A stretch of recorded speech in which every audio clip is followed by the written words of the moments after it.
Kapag hindi ka nagpatawad, may nadadamay. Good morning, good afternoon, good evening po sa bawat isa. Ako si Pastor Wes at ito ang Magkape.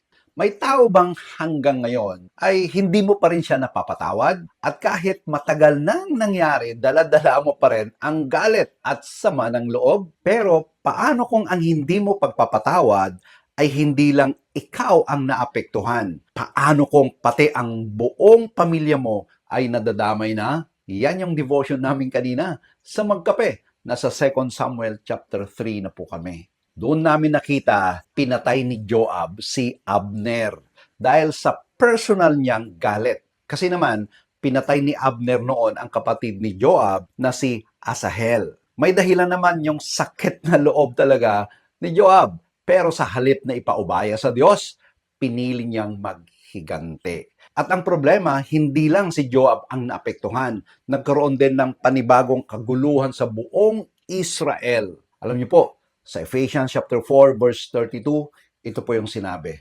Magpatawad kayo sa isa't isa gaya ng pagpapatawad sa inyo ng Diyos kay Kristo. Ang salitang magpatawad dito mula sa Greek word na charisomai, related sa charis. Ano ho?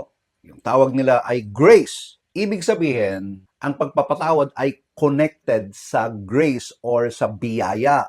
Pagbibigay ng hindi karapat-dapat tanggapin. Grabe talaga, di ba?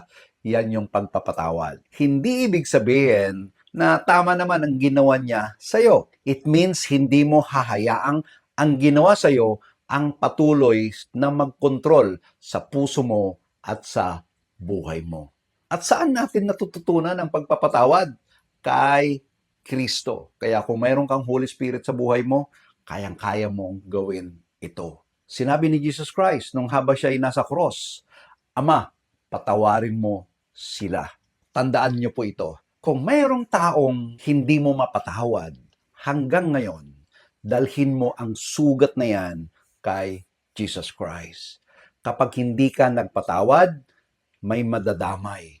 Pero kapag hinayaan mong pagalingin ni Jesus Christ ang puso mo, maaring pati ang pamilya mo ay makinabang sa pagbabago ng ginagawa ng Panginoon sa iyo. His grace is greater than your heart, and His love can teach your heart to forgive.